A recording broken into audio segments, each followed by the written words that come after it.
Hello everybody, I'm John, this is JP Strategic Investments, and today we're going to talk about Patriot One Technologies. We have a lot to talk about with the offering. We've got a lot of new filings, and it just closed today. We got that filing, so we're going to dive all into that. I do want to touch on, before we get into that, because I haven't commented on this yet, the Smart Gateway. So I want to touch on this. There's a couple points that I want to make, and then we'll dive into all about the offering, what it means, how much dilution could possibly happen down the road, and everything about that. So first of all, with the Smart Gateway, obviously a great thing to see, just the next step in improving the MSG lanes. They're continuing to improve this. That is great. I think two things here. One, the game changer to me in this improvement is this integrated display here that shows where the alert happens. Basically, what we used to have on the tablet, on the little podium, if you will, that would be kind of, 15 feet or so back, or however far back from the lane itself, the security personnel would have to be kind of watching, look down to see if it alert, watching, look down, back and forth, just kind of a little tedious there. And to have this just integrated into the display there, they can just be kind of watching there. Oh, once it turns red, shows me where I need to go. Excuse me, sir, can you come to the side? What do you have in your right pocket?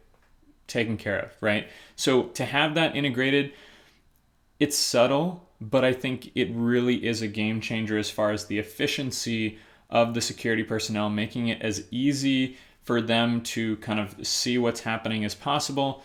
I really think this is a great addition for this, and specifically for stadiums and arenas and entertainment venues, things like that. And the next thing that I want to talk about here, and this is a little more speculative, but we've heard a lot from Peter in the last several months from webinars and shareholder letters and things like that about working directly with these venues, working directly with these pro sports leagues, and really going through a checklist of what they want in a screening technology and going through and trying to meet all of those things that they need. And if I was Peter, I wouldn't announce a new technology or a new version of my technology that is specifically aimed at meeting the needs of those venues if I hadn't met everything on those checklists. And so, again, this is just me speculating a little bit, but this to me is a really good sign that something like league approval with the pro sports league or something along those lines is not too far away, because this to me says, hey, we've met your checklist, we're ready to go, let's do it. And so that to me, I think is a really good sign there. So that's kind of mainly what I wanted to talk about in relation to the Smart Gateway. Now what I want to do is kind of dive into this spreadsheet here that I've kind of worked out. So let me get myself off the screen. So what I have done is kind of worked out here exactly what the offering is going to kind of do. And so we just got this announcement today. Patriot One closes public offering. So the first thing that kind of jumps out here right away is obviously they didn't sell the entire $10 million amount. Now, you can take from that what you will. There's a lot of speculation that we could do on that, but we really kind of don't have the full story here as far as, the president's list, what percentage of investors who were on that actually invested, and all of the things that kind of go into that.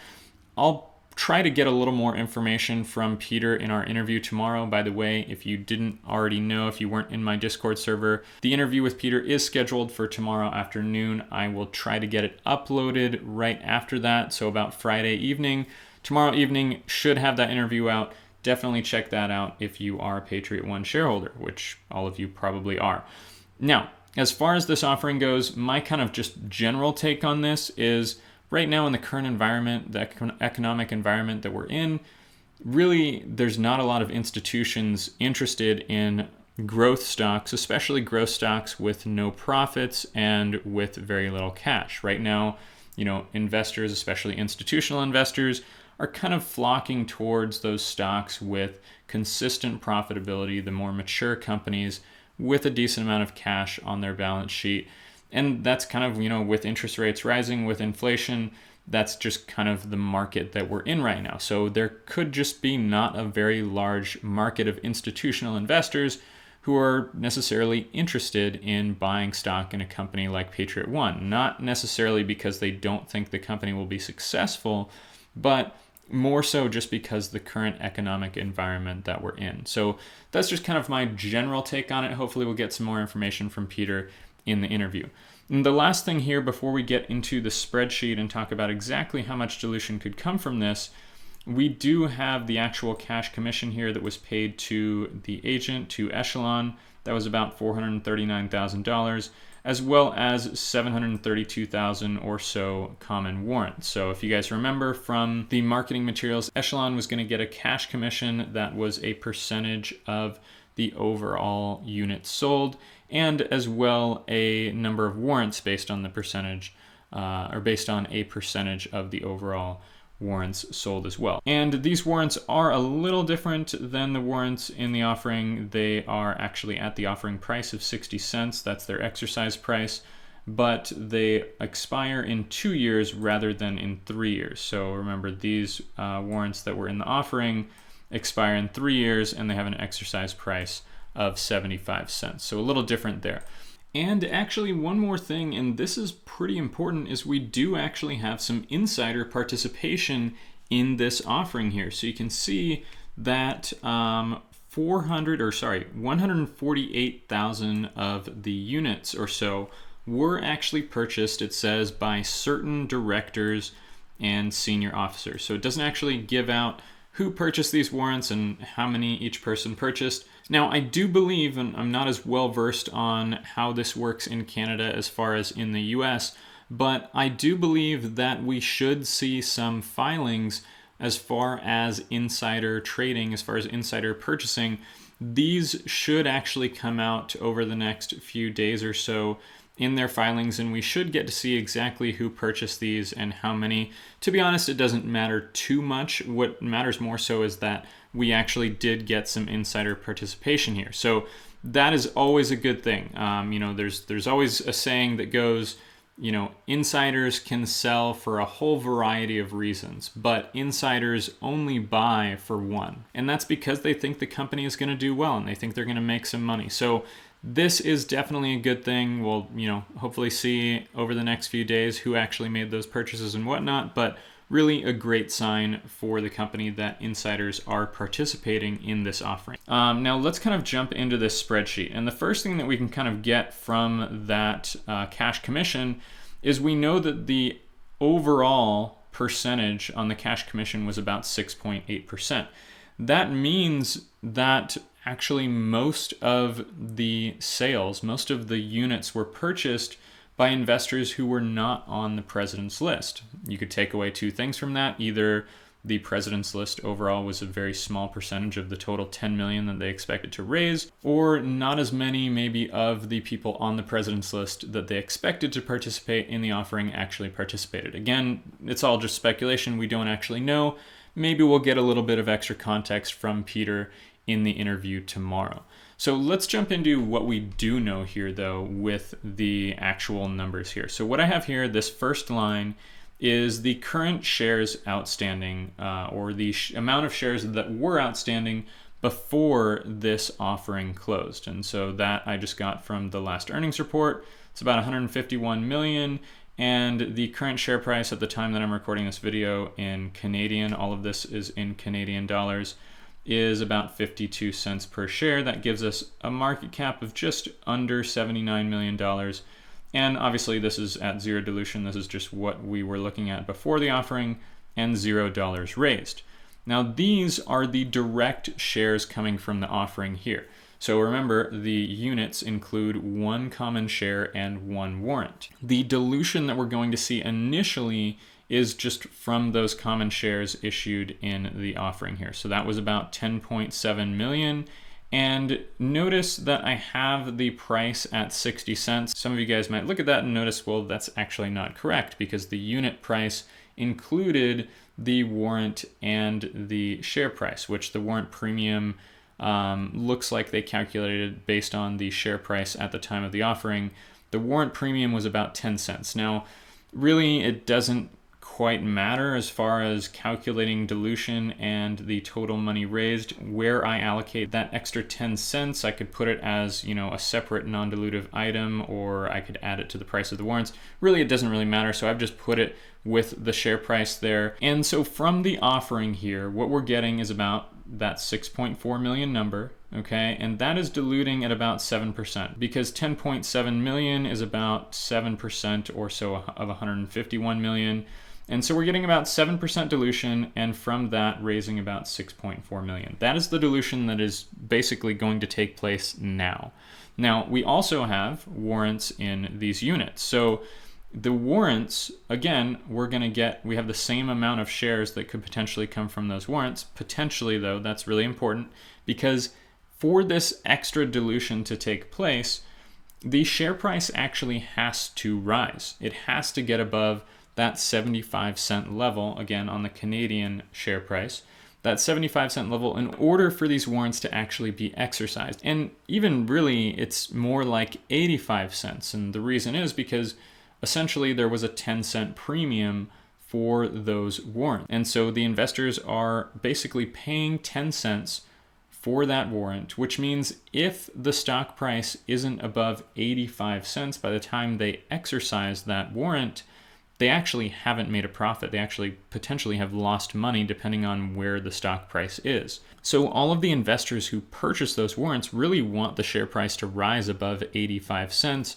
in order for them to actually make a profit from buying those warrants. So with these warrants, if all of them were to be exercised, we would actually raise another 8 million or so, and we would have another 7% dilution. Remember, the dilution is going to be the same as it was before because it's the same amount of shares, but we're raising more money because we're raising it at a higher share price, essentially at a higher valuation, right?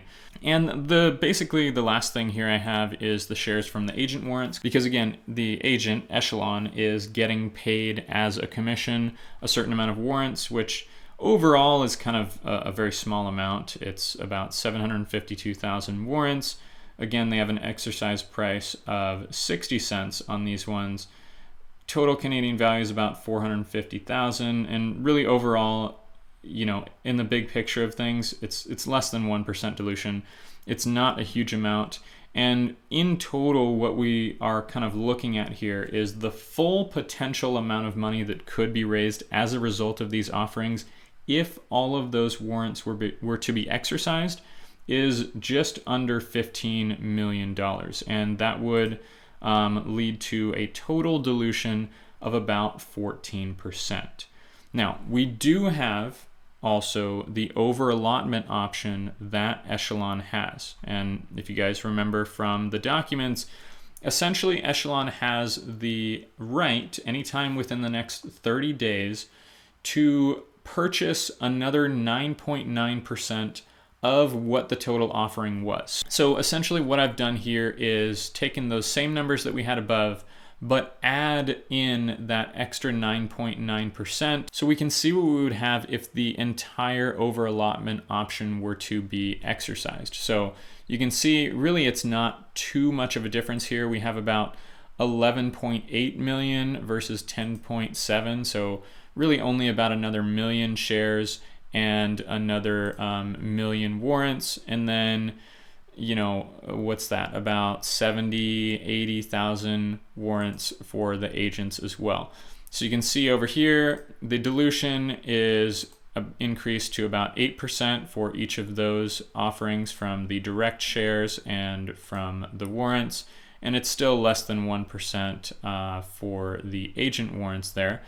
And so in this case, if the total over allotment option were to be exercised, and again, if all of these warrants were to be exercised because the stock price would go up, then we would be looking at a possible total $16.4 million being raised and about 16% dilution. But again, what we would be looking at initially for both of these is really just what's coming from these direct shares. So this is what we have right now. This is the dilution. We're going to get 7%. Actually, it just closed. So essentially, we've gotten 7% dilution, and we raised about $6.4 million. If the overall allotment option is exercised, what would happen right away is essentially another 1% or so of dilution and about another 600,000 or so that would be raised. Again, if all of those options are exercised and whatnot, we could have more. You guys can, take screenshots of this, look it over if you want to. Definitely let me know if you think I missed anything on the math. But overall, what we're kind of getting from this, the end result, total gross proceeds is about 6.4 million here again, but they're paying a commission of about $440,000 or so. So really the net proceeds here is $6 million right away. So essentially that's what gets added right now to Patriot One's balance sheet. They get about $6 million in cash. The maximum potential net proceeds, excluding, again, this commission here, is just under $16 million.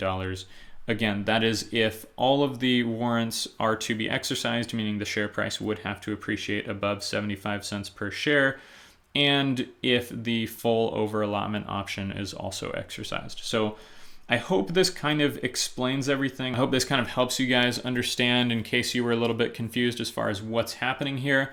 Again, we will get more information, or hopefully we'll get more information about all of this from Peter in tomorrow's interview. If you guys found this helpful, definitely hit that like button. And if you haven't subscribed, please consider subscribing. Definitely helps out the channel, helps me make content like this. Other than that, tune in tomorrow for the interview with Peter, and I will see you guys next time. Have a great day.